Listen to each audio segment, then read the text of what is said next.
Сілям алейкум. Привіт усім глядачам телеканалу АТР, які дивляться нас як у тимчасово окупованому Криму, так і по всій Україні і в різних країнах світу.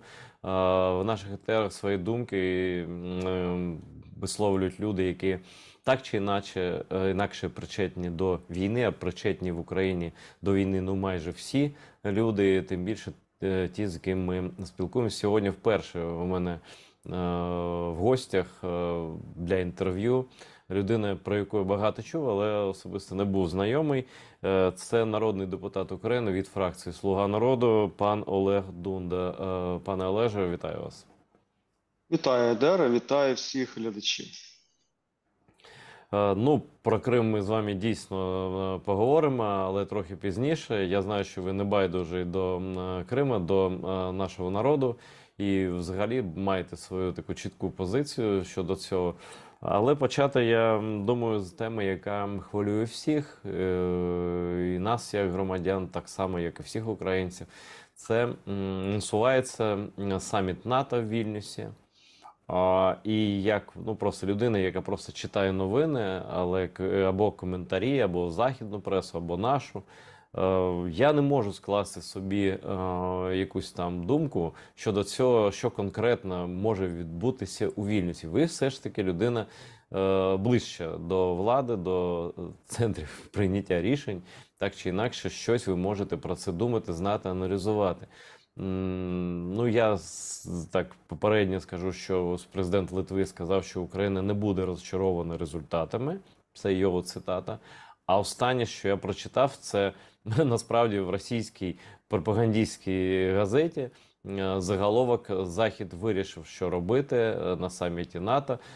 Він надасть Україні гарантії, на кшталт гарантії безпеки Ізраїлю. Ось, ну, по суті, це все, що там суттєво я почув.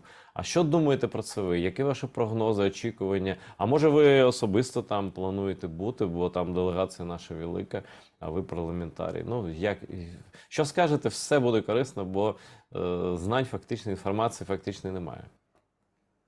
Ну, я там не планую їхати, у мене трошки інші плани. Стосовно цього саміту,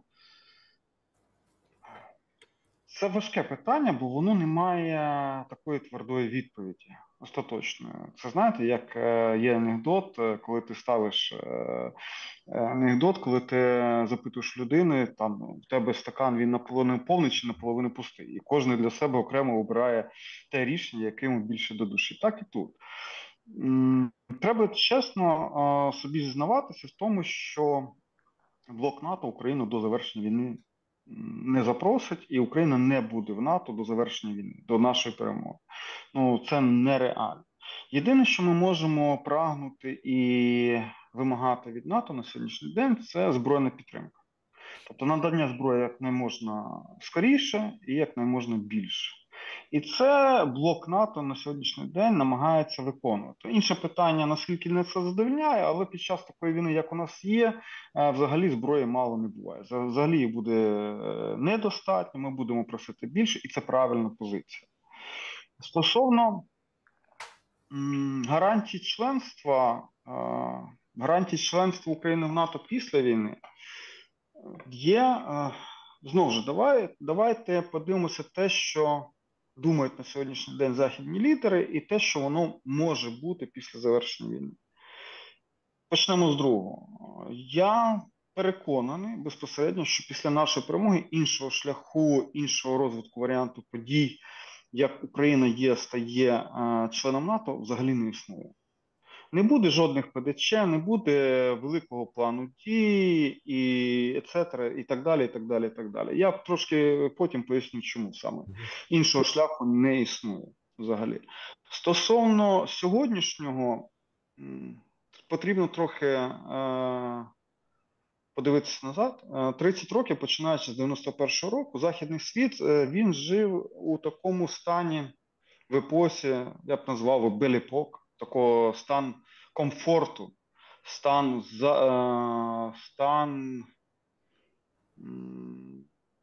безпробудного, можливо, комфорту, стан такий, коли ніхто не розумів, що може загрожувати так званому великому європейському проєкту. Була Російська імперія, до якої ставилися досить прагматично, що вона постачає на ресурси. Навіть на початку 2000-х були деякі розмови про те, що Росія колись може стати частиною Європейського Союзу. Колись там буде така. Та Путін сам про це казав, Олеже. Я ж Він це сам, чув прекрасно. Він казав, наша мета це Європейський Союз, це Шенгенська від безвізова Лісабону зона, до це Владивостоку. НАТО. Да. Я пам'ятаю. Це було. І треба визнати про те, що західний світ за ці 30 років виявився не готовий до тих викликів, які зараз ставить перед ним сучасна історія, сучасний стан речей. Більше того, вони не розуміють, от коли з ними розмовляєш, ти бачиш, що вони відчувають шкірою, що того стану речей, яке було там 5, 10, 15 років тому, вже не буде, буде інший світ. Але їх розум намагається від себе це відштовхувати.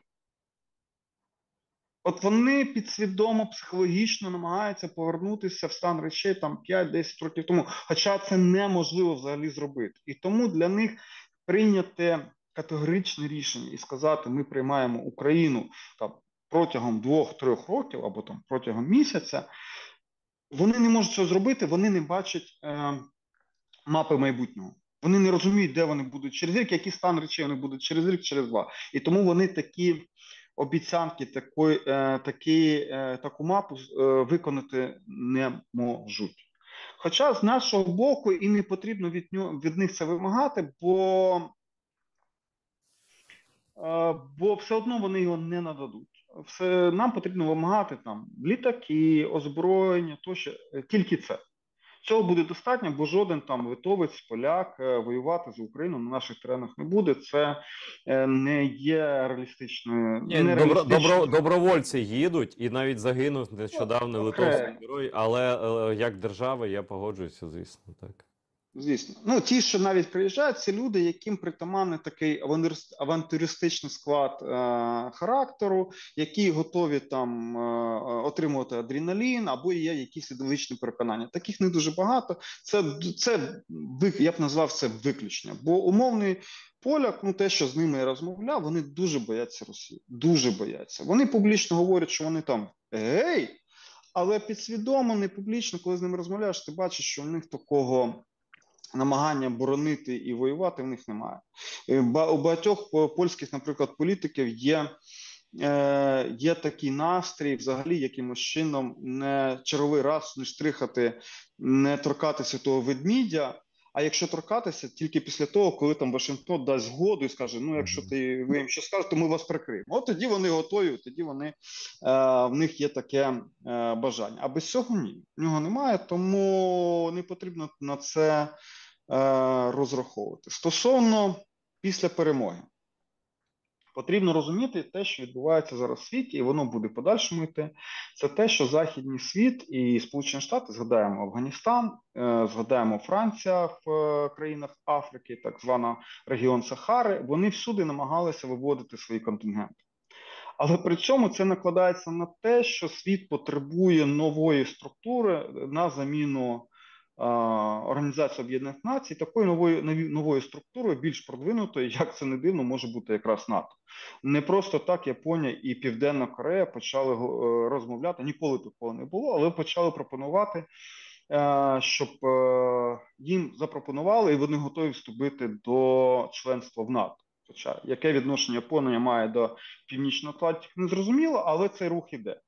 І відповідно після перемоги України виникне таке протиріччя. З одного боку буде виклик до НАТО до розширення і розширення на весь світ. З іншого боку, буде відсутнє бажання у Сполучених Штатів, у головних гравців НАТО надавати свої континенти по всьому світу. І в даному випадку якраз Україна може бути вагомим членом НАТО, яке може виконати цю функцію.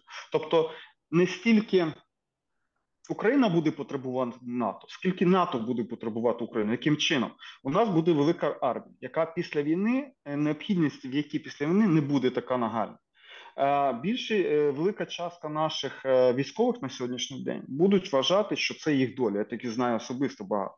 що їм сподобалося бути в армії, і вони готові далі працювати в цьому напрямку. І в даному випадку абсолютно на добровільних засадах ми можемо запропонувати Сполучених Штатах заміщати контингент Сполучених Штатів або Франції, або Німеччини своїми контингентами. І це буде ситуація він-він. Ми вирішуємо проблему з нашими військовими, які готові далі продовжувати службу. І таким чином ми залучаємо гроші, інвестиції до України. З іншого боку, Сполучені Штати вирішують своє завдання, відзиваючи континенти до Сполучених Штатів, але розширяючи НАТО. І А тому в цікаво, даному цікаво, випадку... Олеже, це цікава думка. Я про це, до речі, не думав. А так коли ви зараз про це казали, я подумав, що литовці, наприклад, залюбки би прийняли, ну там вже коли ми станемо членами НАТО, да, наш контингент замість німецького, наприклад, да. Ну тобто ніхто не знає, як воює Бундесвер, а як воюють Збройні Сили України, знають всі. Безумовно, безумовно, і це буде відбуватися. Більше того, німці з урахуванням їх стану речей, вони все ж таки будуть наполягати, щоб їх контингенти повернувся до Німеччини. Відповідно, українці можуть виконати важливу роль до цього. І ще одне питання: чому, ну розмовляючи з представниками, я там був на заході в Берліні, там НАТО наприкінці того року, там був присутній весь генералітет НАТО, трошки порозмовляли. Чому, з якої ще причини Україну не будуть зараз обіцяти або приймати до НАТО? Бо всі говорять про 5 статтю, але окрім іракської ситуації, ця 5 стаття ніколи не була використана. І умовне керівництво НАТО, а також керівництво головних членів НАТО не хочуть перевіряти дієвість цієї статті взагалі. Бо вона прописана дуже розмито, бо якщо її уважно почитати, там немає такого, що всі країни як один повинні послати свої контингенти або вступити в війну. Ні, кожна країна на свій власний розсуд вирішує, яким чином їй долучитися до оборони тої держави, яка зазнала агресії. Це може бути 5 тисяч касок. Може бути танки, може бути бронежилет, а може бути контингент. Тобто кожна країна сама визначає. Нагадаємо ще історію з Польщею, коли там нібито російська ракета впала на Польщу. І коли польський уряд почав одразу ж наполягати на 4 статті, навіть не на 5, на 4, тобто консультації. Навіть в цьому випадку Сполучені Штати не захотіли її вводити в дію, щоб її не перевіряти. Як воно буде працювати, щоб не показати внутрішній розбрат і різні думки, які існують між членами НАТО. І відповідно, ніхто не хоче подивитися. 5 стаття, вона є дієва до того часу, поки її ніхто не перевіряв. Тобто є умовний міф, що нібито вона існує, і її готові, і вона, як парасолька, захищає всіх членів НАТО. Це міф. Її ніхто не хоче перевіряти, а чи дійсно так, а чи ні. Бо може виявитися умовно, що, наприклад, Російська імперія зробить агресію на, наприклад, там, на країни Балтії, і тоді виникає питання, а чи варта умовна Клайпеда Третьої світової війни? І відповіді на це немає нікого. Більше того, люди навіть не хочуть на це відповідати і ставити таке по собі питання. Тому вимагати від них в цьому стані, щоб вони буквально наголосили, що ми вам через місяць України приймемо в НАТО, ну недоречно, вони ніколи цього не зроблять. Але це можна виторгувати на отримання додаткового озброєння, пришвидшення темпів постачання озброєння і фінансування. Оце більш буде корисно. Оце фактично і є той ізраїльський варіант, про який написали, ну, посилання там бачив на Financial Times, що за Ізраїль ніхто не воює, але постачання зброї серйозне і ну, інвестиції в оборону в ізраїльську теж ну, мають місце, да, з боку Америки і з боку НАТО. Я хочу тут тільки є різниця. Для Ізраїля це стратегічно довготривала ситуація. А от для України повинно бути навпаки. Для нас ця ситуація умовного постачання озброєння такого і таких умовних гарантій безпеки для Ізраїля повинна бути короткотермінова історія. Да. А вже після війни ми повинні змінювати ситуацію і ставати дуже впливовим членом НАТО. Дуже впливовим. Ну, щоб без українських контингентів жоден жодна історія, жодна конфлікт на всій світовій кулі не, скажімо так, не вирішувався. І це буде наш вплив на міждержавну, на загальносвітову ситуацію. Ну тобто ми не просто станемо членом НАТО, і дійсно це там умовний ізраїльський варіант, це термінове рішення. А потім ми не просто будемо членом НАТО, а гратиме роль ну таку, яку заслуговує Україна, на яку заслуговує Україна. Абсолютно, я погоджуюсь так. А інакше просто бути не може, бо ж ми ж нікуди ні з нашим досвідом, і з нашим суспільством, з нашою армією, ми нікуди не зникнемо на щастя. І це щастя насправді для НАТО буде, але. Є питання, крім там військової частини, є питання ментальності, питання політичного менталітету, політичного, і це я вже не про НАТО, про цю тему ми вже поговорили достатньо. Просто ставлення Айдер, до Росії. я можу навести один історичний приклад. Я не знаю, чи він сподобається слухачам чи ні. За історію людства все було. Ну, тобто всі історії, всі розвитки сценаріїв, які можуть Ну, відбуватися, вони вже крім відбувалися. ядерної війни, насправді. Ну, давайте так. Всю історію людства намагалося вбити один одного, намагається і буде намагатися найбільш кривавими методами. Була каміння, вбивали камінням. Були луки і стріли, вбивали луками і стрілами. Ну, така є природа людства. Іншого немає і не буде. Стосовно такого розвитку подій, як ми тільки що з мовою розмовляли, вже під час історії людства було, нагадаю, свого часу зникла так звана Римська імперія. Яким чином вона зникла? За рахунок того, що північні держави, які знаходились там зараз і Німеччина, там Польща і так далі, вони залучали до своїх лав замість римлян новітні війська, платили за ним гроші, і з часом це новітні війська, так умовні варвари, умовно, я не говорю, що це варвари, з часом стали імператорами і з часом створили свої імперії і свої держави, а Римська імперія занепадала. Ну, вже люди проходили цей шлях. Або Швейцарія. Вона проходила такий же самий шлях до свого розквіту. Абсолютно погоджуюся, але є щось в історії, ну принаймні останнього століття, навіть більше, щось незмінне. Це як хвороба. Цю хворобу я називаю ілюзіями щодо Росії. Я знаю, що ви, Олеже, багато про це говорите і про наше прагнення, абсолютно тверезе прагнення після перемоги розпаду Росії, фрагментації Росії, знешкодження, ну фактично Росії як монстра, як імперії. Але Захід уперто, я просто це пам'ятаю, як і тоді, коли вони значить, казали країнам, ну, нинішнім країнам НАТО, Латвії, Литві, Естонії, лише не виходьте з Радянського Союзу, давайте збережемо цю велику країну, там же ядерна зброя, тощо. І зараз приблизно я, такі думки нетверезі, я теж чую. Тобто, головне Росію зберегти, головне там нічого, щоб не відбулося, бо в них ядерна зброя. Тобто, наскільки ймовірно, що Захід повторить свою помилку періоду розпаду Радянського Союзу і знов залишить у якійсь формі цю імперію з можливістю відновлення імперського типу. Ну, тобто вони ж там затихнуть трохи, там щось казатимуть нам про демократію, а потім знов почнеться, що й було. Як нам цьому запобігти? Айдера, можу одразу запевнити, що такого не буде.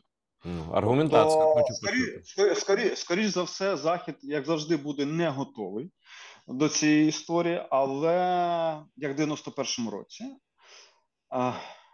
Але зараз ситуація трошки інакша, ніж було в 91-му році. По-перше, є ядерний шантаж. Ну, все ж таки, в 91-90-му році такого ядерного шантажу не було. Тобто такої загрози. По-друге, розпад зараз Російської імперії, він не буде схожий на те, що відбувалося в 91-му році. Бо в 91-му він відбувався досить миролюбиво. Чому? Бо такого засилля криміналітету, такого засилля умовних ПВК і зброї тоді під час Радянської імперії не було наприкінці. Воно більш буде схоже на югославський варіант. Чому? Бо Росія зараз те, що ми бачили з Пригожиним там 2 тижні тому, це є початок він показує, яким чином це все буде розпадатися. Коли умовне угрупування у кількості 5 тисяч бійців може взяти великий мільйонний обласний центр, і ніхто йому протистояти не може, то фактично це говорить про безсилля всередині Російської імперії. От ми нещодавно після Пригожина там дивилися на можливі варіанти, там подивилися на Красноярськ. І Угу. там дуже цікава історія, бо Красноярськ фактично, щоб потрапити туди з Москви, можна двома шляхами: або літаком, Ну. або однією залізничною гілкою. Інакше потрапити туди неможливо. І дивіться, там є досить впливові там кримінальні групи. Наприклад, згадаємо теж Бикова, який зараз сидить.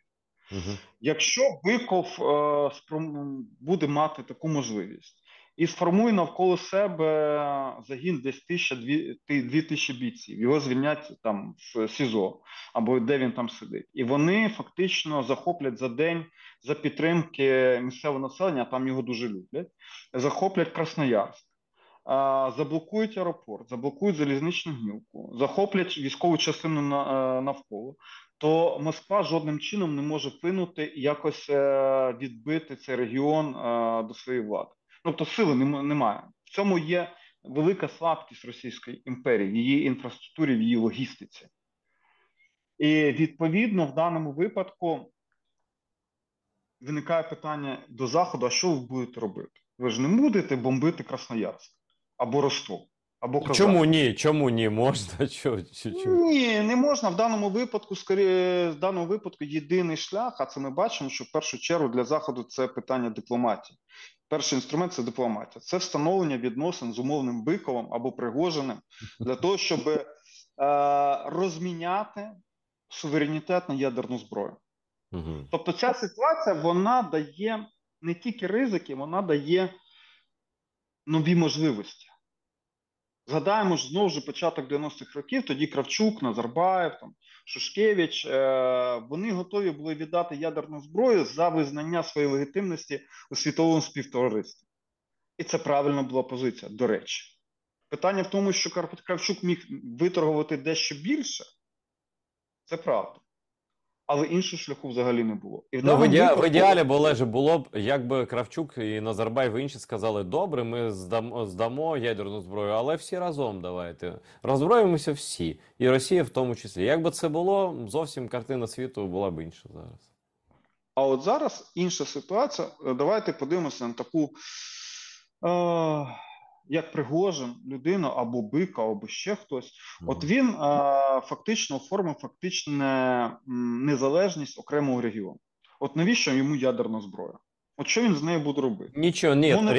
Маленьким країнам, дійсно, абсолютно погоджуюся. Ви маєте рацію. Окремим таким регіонам, великим, більш-менш великим, да, фрагментованій Росії, дійсно, ядерна зброя ні до чого. Вона просто це тягар. Фактично, якщо навіть ми уявимо, що це мафіозні клани там керують якимось там Красноярськом або Уралом, або там Дальнім Сходом, да? Це захмарні ризики, в першу чергу, для них, бо вони розуміють, що Заходу краще з ними остаточно вирішити питання, ніж дозволити використовувати цю зброю. І вони це розуміють, і це буде товаром для торгівлі. Тобто знищення або передача Заходу цієї ядерної зброї взамін на визнання суверенітету і гарантії існування цих республік і цих лідерів. Для того, щоб вони мали можливість фотографуватися з умовним Байденом в Білому домі, умовно кажучи, і таким чином визнати. А далі, маючи свою державу, вони якимось чином будуть розвивати. Але навіть якщо там буде встановлено якимось чином диктатура, це буде вже не загрозова диктатура, бо ядерної зброї немає, ресурсу для експансії зовні немає, сенсу для експансії зовні немає. І далі воно вже потроху буде якимось чином демократизуватися. Тобто, дивіться, я хочу тут зауважити і зафіксувати результати вашої розмови, промови про це. Захід, напевно, за вашою версією, я тут думаю, що ви маєте рацію, не буде прагнути встановити ідеальну західну демократію в кожному сегменті колишньої Російської імперії, так? Це просто і неможливо, і ніхто цим займатися не буде. Головне – знешкодити територію, як це сказати, я навіть не знаю, ну, позбавити Знищити ядерну зброю. А далі, ну, це вже будемо вирішувати на більш низькому рівні, не на рівні загрози Європі, НАТО або там всьому світу, так? Абсолютно. Більше того, там виникають ще додаткові можливості. От давайте подивимось на умовну Казань і Красноярськ. Зараз Європа і Західний світ боїться Китаю. Угу. Китай фактично контролює або впливає на ці регіони через Москву, ну тобто через нусування Російської імперії. Угу.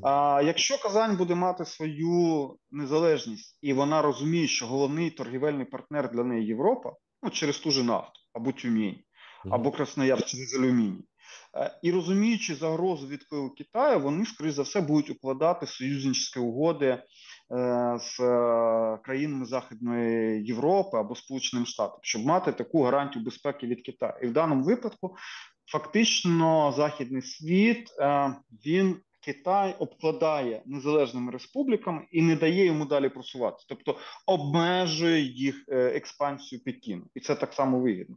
Більше того, існування цих незалежних республік, воно створює для великого європейського проєкту ще більший і ще більш комфортніший такий беліпок. Бо коли ти торгуєш з Москвою енергоносіями, ти завжди розумієш, що є політична складова загроза. А якщо ти торгуєш окремо з Татарстаном, окремо Башкортостаном, окремо Тюменю, це завжди конкуренція. Тобто в даному випадку у тебе покупець один, а продавців багато. І фактично ти не витрачаєш кошти на обороноздатність на Сході, бо в тебе загрози від Кьонігсбергу або Санкт-Петербургу немає, вони не здатні на це. Але в тебе велика кількість постачальників, яким ти можеш спускати ціну і гарантувати за нормальну ціну їм безпеку і суверенітет. Відповідно, жодної загрози для розвитку великого європейського проєкту не існує, і це можна бути там 50-60 років абсолютно комфортного стану, ще більше, ніж було до цього. І це ми намагаємося їм пояснювати. Більше того, те, що тиждень тому почала говорити Британія, уряд Британії після Пригожина, вони почали розуміти, що ці карколомні події розвалу Російської імперії, вони можуть статися досить швидко. І вони почали до цього готуватися. Це те, про що ми їм казали там ще 2-3 місяці тому. І от, дякуючи Пригожину, окрема йому подяка, до наших західних партнерів почало це доходити. Тому жодного розвитку, як це було в 91-му році, не буде. Це вже буде абсолютно інший розвал, інший демонтаж на інших умовах. А от Україні, до речі, ми не говорили про Україну. Україні це дуже важливо, бо, по-перше, це завершення війни за незалежність. Бо до того часу, поки існує Російська імперія, це буде, як сказав Папа Римський, нескінченна війна. Абсолютно, бо ресурсів у них достатньо багато, вони навіть зараз мають торгівельний профіцит. Не дефіцит, а профіцит. І єдиний варіант, коли ми виграємо нашу війну і звільняємо Крим і заходимо на кордон 91-го року, це внутрішні події в Російській імперії і розвал її зсередини. Інших варіантів взагалі не існує. Як це відбувалося, до речі, під час Першої світової, коли імперії всі посипалися, ще не завершивши Першу світову війну. І, до речі, після того, як вони посипалися, одразу ж війна і завершилася. Це по-перше. По-друге, це питання ваги України. Тобто, якщо ми на східних кордонах отримуємо велику кількість молодих республік, там Білгородщина, Курщина, неважливо, як вони називаються, і в яких кордонах вони є, ці країни будуть, республіки будуть шукати гарантів і країни, які зможуть підтвердити безпеку і захист від Москви. Відповідно, до кого вони першим побіжуть? До Києва.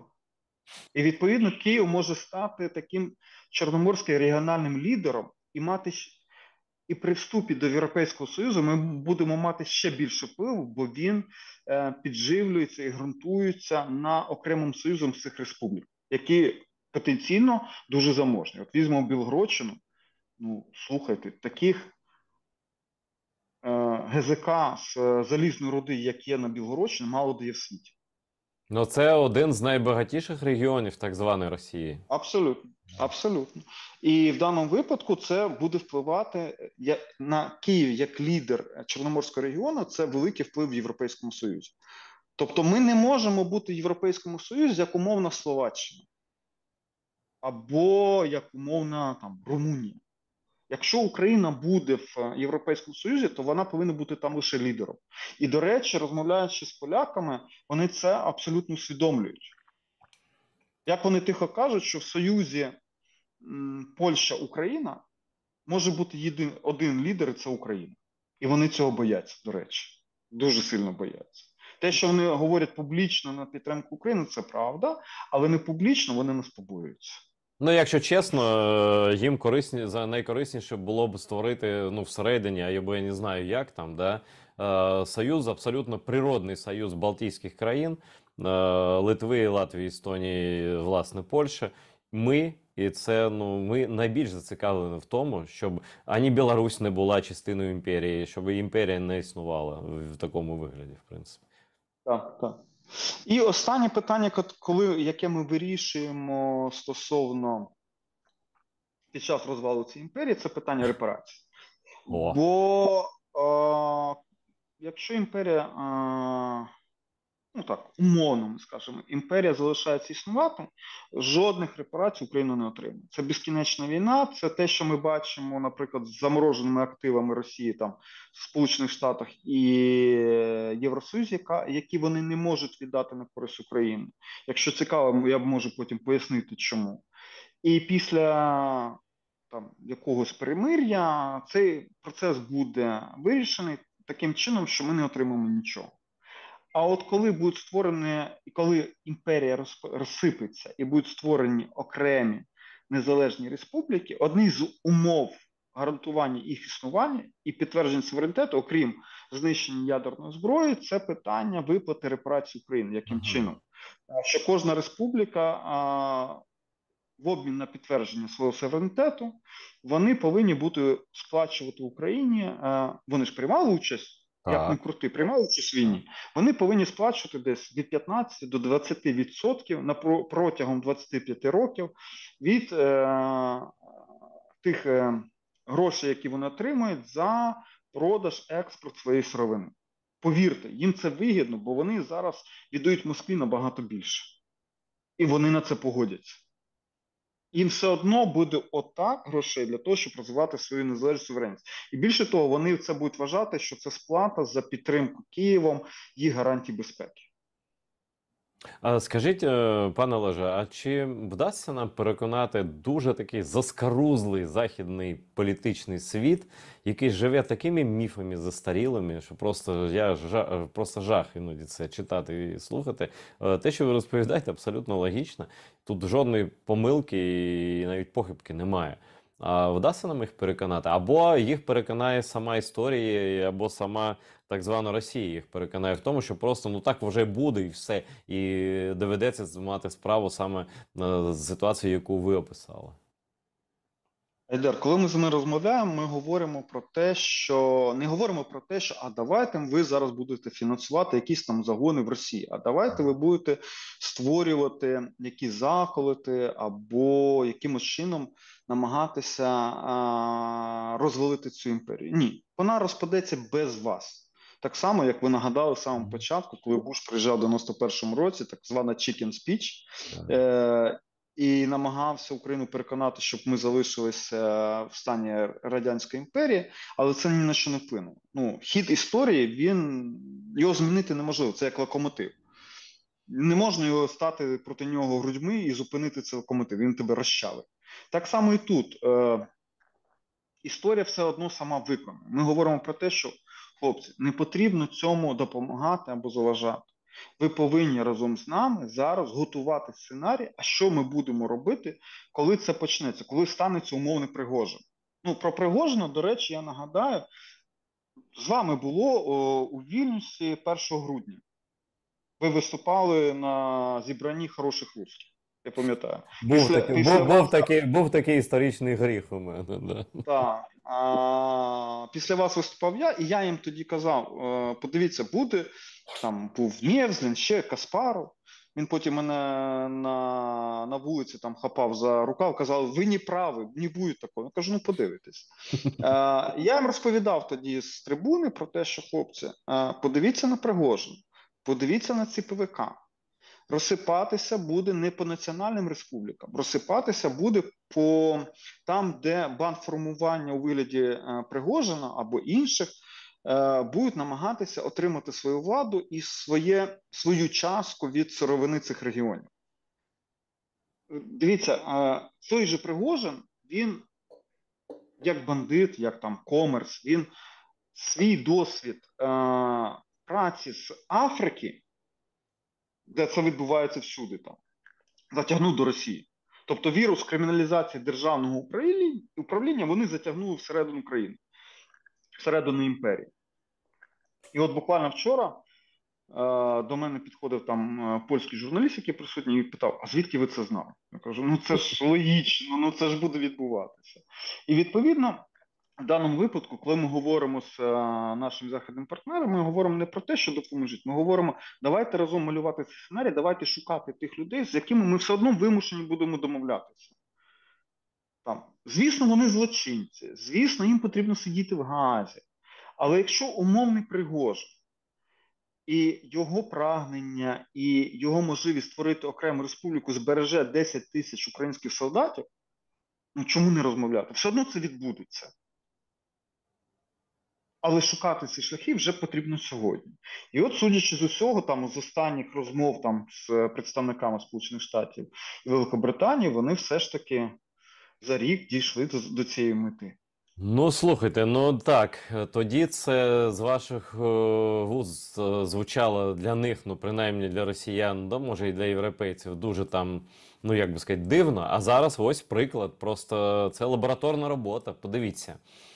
Ось така Росія. І я думаю, що Пригожин це просто, ну, Пригожин він існує, звісно, і Вагнер це існує, але це просто, це фігура мови теж, бо в кожному регіоні, де є ресурси, де є, ну, гроші, по кишенях або там десь у місцевих еліт з'являться і колишні там, я не знаю, місцеві там ФСБшники, або колишні зеки, або коли бандити діючі, які створять швидко в себе в регіоні, як тільки щойно вони відчують, що Москва не контролює, ці склади зброї, їх не буде просто там за добу. Абсолютно. І вони будуть вже ну, з інших позицій розмовляти, до цього треба бути готовим.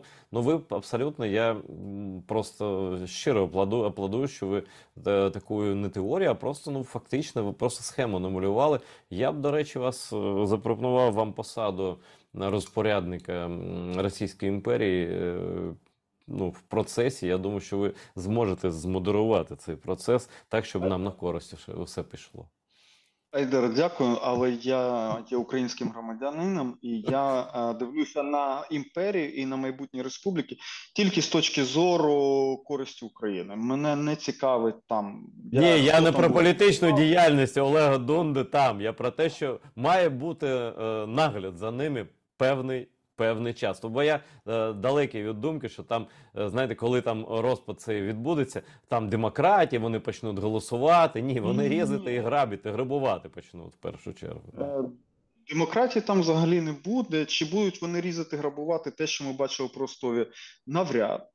Бо там таке суспільство, яке готове прийняти будь-яку сильну владу. Якщо вони бачать, що ця людина є сильна, вони готові її підтримати і там аплодувати, як ми бачили, як аплодували Пригожин, бо він сильний. І, до речі, по збройним складам Ростов-на-Дону і Ростовська область є одна з найбільш воєнізованих областей Російської імперії. Але при цьому ніхто навіть не пікнув. І все було здано, і ніхто навіть не намагався чинити спротив. Так воно буде відбувати всюди. Але ще на більшу увагу потрібно було приділяти в ту суботу, коли там почався марш до Москви, на реакцію лідерів суб'єктів Російської імперії. Там областей. Ой, я не спостерігав, цікаво. А ви бачили, да, що вони там мовчали всі? Та я не тільки на це й дивився, бо з 90 суб'єктів щось сказали лише 10. Ці інші 80 тихо сиділи і чекали, А як це далі буде? А хто виграється, а чи не виграє? А може Путіна не буде, а чи не буде? Оце от говорить про те, що буде відбуватися, коли ця війна. Ми ще, до речі, зараз про Пригожина скажемо. Саме яскравим в даному випадку була заява губернатора, здається, не Курської, губернатора там, от на сході у них є така область, Курганської області, який фактично сказав: ну, ми тут ні про що, ми тут за мир, і взагалі давайте жити мирно. Все. От більше нічого він з себе не вичув взагалі. А всі інші взагалі промовчали, нічого не сказали. І про що ми зараз говоримо, наприклад, ще з нашими західними там партнерами? Вони бояться про те, що Пригожин міг очолити владу в Москві, і це може бути гірше, ніж Путін. Угу. Я намагаюся їм пояснювати, що це міф.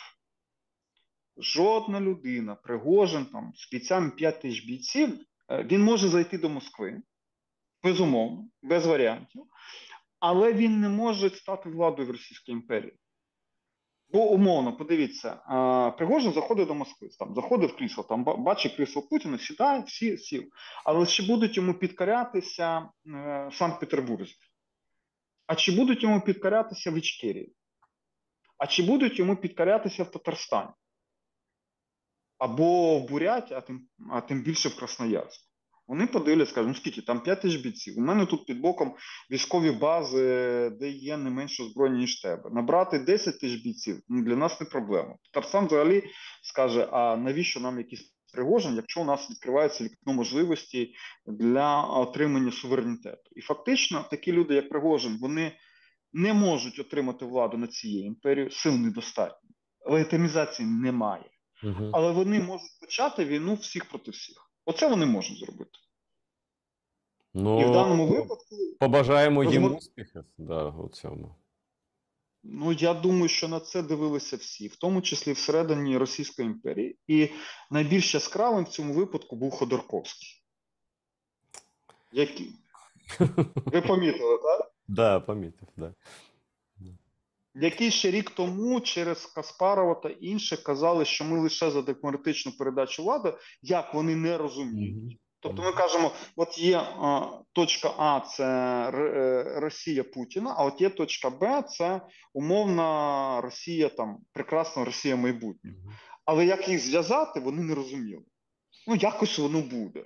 Я ж тоді разом з вами їм пояснюю про те, що це можливо, якщо ви готові тримати зброю і готові за це помирати. Ну, на що вони реагували досить скептично. Ну, вони сміялися Але з нас, сміялися. Вони так між собою сказали, ну тут це українці, що там до них? Ну, ми ж серйозні люди, а це вони мріють там, а ми серйозні люди. Ми там. А зараз щось риторика зовсім інша вже. Ходорковський побачив і почав кричати: давайте створювати батальйони по там збройні війська на 10-15 тисяч штиків і захоплювати влади. Ми побачили, як це можна зробити. Угу. Ну, да, І це не тільки Ходорковський це бачить, це бачать всюди по регіону. Тобто ні, Пригожин Ходорковський, показав. так. Ходорковський, він Пригожин... дуже просто простий, він не складний, він мислить дуже лінійно, і якщо на думку спадає, то він і каже. Ну, в цьому є і користь, певно, да. Ну, він такий, він не є політиком, він не є ідеологом, він не є людиною, яка може вискочити за межі стандартних напрацювань. Він є от 2 плюс 2 дорівнюється 4. Але в політиці і суспільному житті дуже часто 2 плюс 2 є 1 або навіть 5. Воно трошки інакше працює. Тому він ніколи не стане ні політиком, ні лідером, ні державним діячем. Абсолютно погоджуюся. Це міф про Ходорковського, як і, до речі, міф про Навального. І, ці міфи, вони дуже розповсюджені Заходом, Америкою. Тощо, а що ви, до речі, кажете західним лідерам про так звану російську опозицію? Як ви, вони ж там, напевно, так, ось зараз Навальний прийде до влади, і там а що, от мені складно, я боюся, що я одразу засміюся. Ви серйозний політик, ви маєте їм щось серйозне казати. Що ви про російську опозицію їм кажете? Дуже просто. В 91-му році новою владою в новітніх республіках стали не колишні дисиденти, іммігранти, які поїхали за кордон, Мгм. умовні там Буковський або ще хтось. В більшості регіонів, в більшості національних республік новою владою стали частини комуністичної системи. Ну, за окремим виключенням. Дисиденти, емігранти, вони ні на що не впливали. Так само і ці люди, які зараз є на Заході, я їх сприймаю і поясню, як вони мені нагадують білоемігрантську гвардію, які в 20-х, 100 років тому, в 20-х роках сиділи там по Парижах, Женевах, і до кінця свого життя мріяли про якусь там Росію без комуністів. Або Росію без більшовиків. І так і померли всі надії, але ні на що вони не впливали. Єдина людина, яка може бути зайняти свою частину в історії майбутнє, це Навальний. Але не Навальний як імператор, як цар над Російською імперією. Його не сприймуть. Чому? Бо він взяв за штандарт, за прапор, він взяв корупцію. Боротьбу проти корупції, не розуміючи того, що в імперії в цій темній такій несвідомій імперії, так званий глибинний народ, корупція, якщо ти є цар, то корупція сприймається нормально. Ну як це цар, і він не заробляє, не має своїх дворців. Це ж повинно бути. Як інакше? Якщо б я був царем, я б, напевно, вів себе так само. Тому і він не мав великої підтримки, окрім регіонів, як Москва або Петербург. Бо в цих регіонах, в цих містах це є боротьба за переподіл корупції. І там шукали, яким чином її поділити. А всіх інших сприймається нормально, і тому йому ніколи не бути лідером цієї імперії. Ну, Як би він там він може очолити корупцію. І знаєте, ж часто буває, що і так буває не лише там в так званій Росії, що борці з корупцією цю боротьбу ведуть, щоб її потім очолити там глобально або локально. Так теж буває. Айдер, а в нього ж та ж сама проблема, як Пригожина. А чому його повинні сприймати в Татарстані? От він для Казані хто?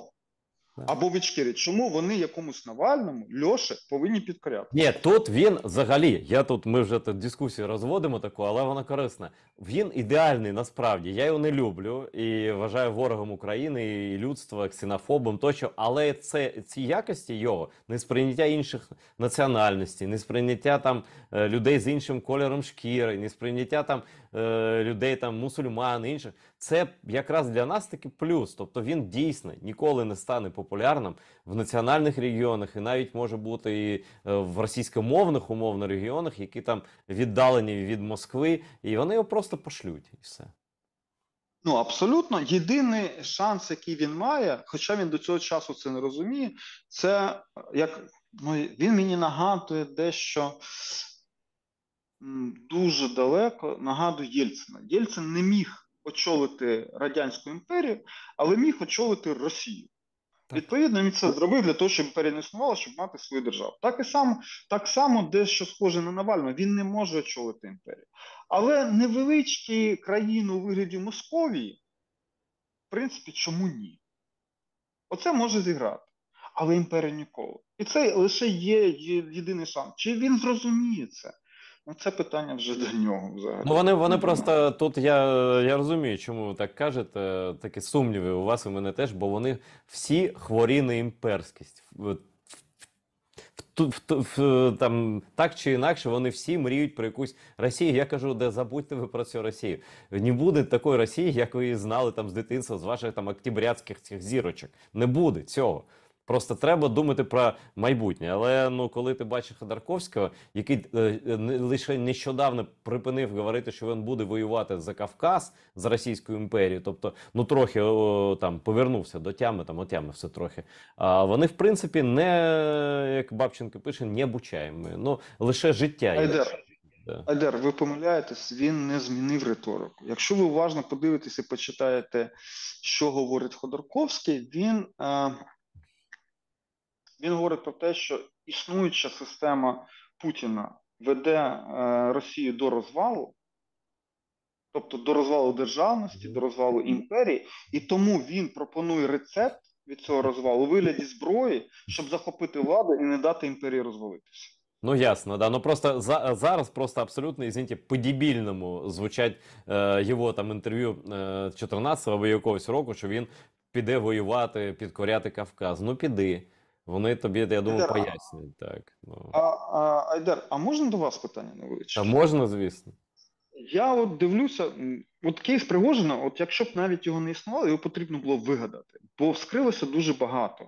І мені цікаво, як вскрилася так звана російська інтелігенція, там у вигляді Шендеровича і так далі, які почали кричати про те, що Путін краще, ніж Пригожин, не потрібно, Ходорковський неправильно робить, і Пригожина потрібно там знищити.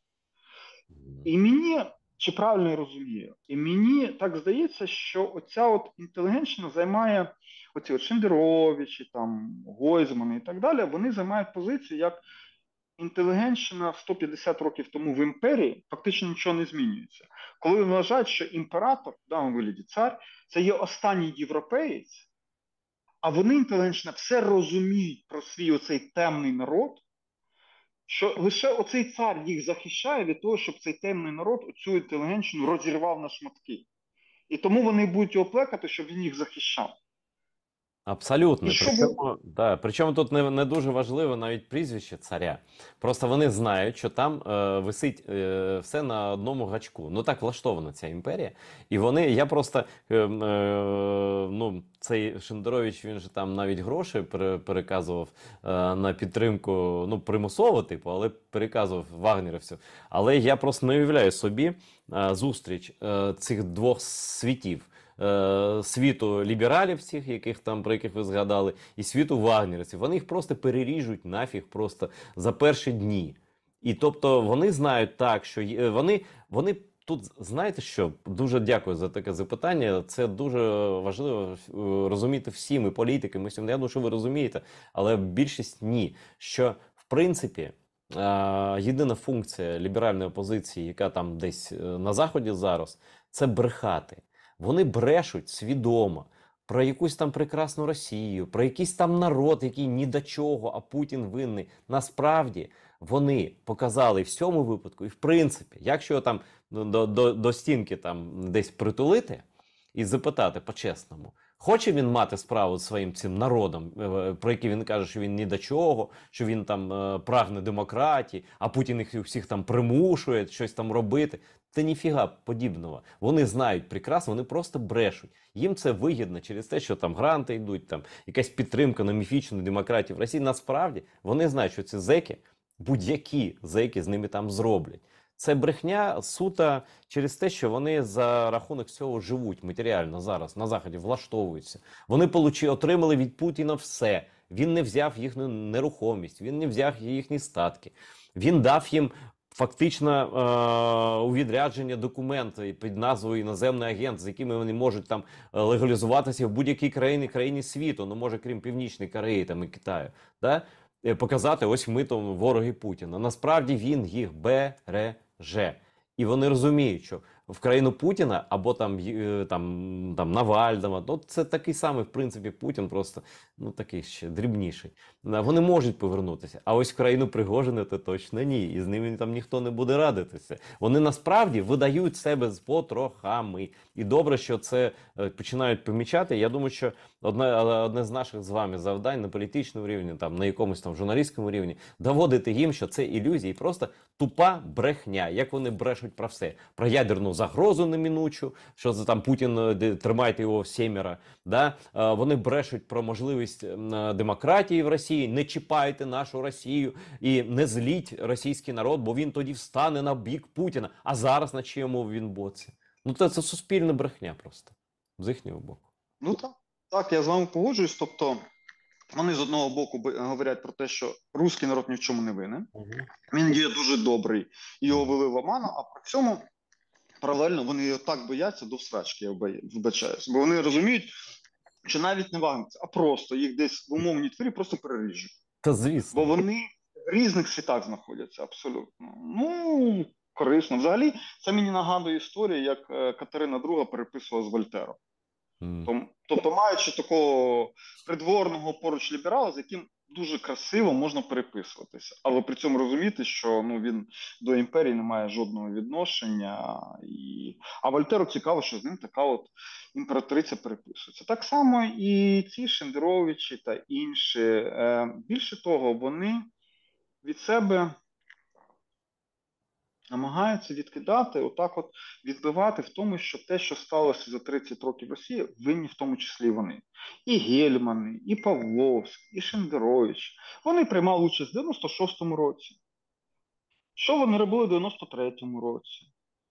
Вони всі доклалися для того, щоб імперія реінкарнувалася і не зникла. У кожного є провина. Але вони не хочуть про це говорити взагалі. І не хочуть це визнавати, і не хочуть жодного покаяння. Що про не говорити? Ну, вимагати з них каяття, це як, я перепрошую, з козла молока. Це неможливо, вони на це не спроможні. Давайте краще закінчимо нашу програму. У нас залишається 5 хвилин темою Криму.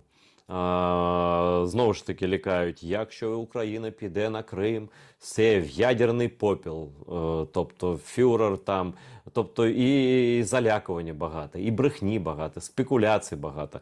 Я зараз бачу перед собою людину абсолютно тверезу, тому мені особливо цікаво вас запитати, а як ви уявляєте собі звільнення Криму, повернення Криму в Україну, сам власний процес? Які можливі варіанти, на вашу думку? З моєї точки зору, Крим навіть не повернення Криму, а взагалі повернення України до тих кордонів 91-го року. Я не поділяю там Донбас і Крим. Для мене це єдине Абсолютно. Ну, ціле. це маячня, ми не можемо так навіть думати. Да. Так, абсолютно. І як я сказав з самого початку, для мене існує лише єдиний варіант, коли ми виграємо цю війну. Іншого варіанту не існує. Це початок внутрішньої боротьби, внутрішньої війни в Російській імперії. Початок цього хаосу, що почав Пригожин. І коли це починає, тобто це є паралельні процеси, вони не послідовні. Тобто не буде так, що ми відвоюємо Крим, доходимо до кордонів і в Росії щось починається. Нагадаю історію Першої світової війни. Так не буде відбуватися. Воно буде відбуватися паралельно. Тобто, в якийсь момент черговий Пригожин, а це, скоріш за все, це буде в цьому році вже, на фоні загострення на фронті і атак української армії, починаються оці походи і війна за свою суб'єктність всередині регіонів. В цей час, так само як в 17-му році, умовні чмобіки або хто там, які на фронті, які отримують там на горіхи, отримують кулі від українських бійців, бачать, що в них в тилу, в умовно Курській, Белгородській області починає палати. Там, де їх сім'я, в Воронежі, там, в Чувашії, Карелії, в Татарстані, починає палати, і абсолютно змінюється ситуація всередині них. І вони собі розуміють, що їм нема чого робити на фронті, їм потрібно, як 100 років тому, тікати додому і займатися своїми справами, захищати свою сім'ю, боротися за владу, хтось боротися, якісь полковники або генералів, або намагатися спалити старого олігарха. Підприємство або пограбувати підприємство. Це набагато корисніше, ніж отут зараз може загинути через 5-10 хвилин від української кулі. І це буде фактично біг лемінгів додому. І в такому випадку, навіть без зброї, ми звільняємо свій Крим. Крим, доходимо до кордонів тільки в такому випадку. Інакше це буде війна дуже довга, дуже кровопролитна. І нам, як Україні, потрібно в тому числі зосередитися в так званих рейдах і пояснювати партнерам, навіщо нам потрібні рейди, як оце було нещодавно по Білгородщині, і збільшувати їх. У нас там тисячекілометровий кордон, в якому можемо працювати на кожній ділянці. Пригожин показав, сил чинити опір у росіян там немає. І потрібно це робити. Потрібно, щоб запалав у них тил. І це пришвидшить цей розвал імперії, пришвидшить звільнення Криму, звільнення Луганщини або Донеччини. Любі друзі, шановні глядачі телеканалу АТR, з нами був народний депутат України партії «Слуга народу» Олег Дунда, людина, яка має, я це просто верифікую особисто зараз онлайн з вами, має найтверезішу позицію щодо Росії. І я хочу, щоб більше людей мали саме таку позицію, щоб вона просувалася. І якщо я можу докласти якихось своїх зусиль, я це зроблю. Дякую, пане Олеже, за те, що були в гостях. Дякую, Едер. На все добре, Україна обов'язково переможе. Крим, Сербест, Ладжак, російський рейх буде знищено, і це вже лише питання часу, а не питання, чи буде, чи не буде.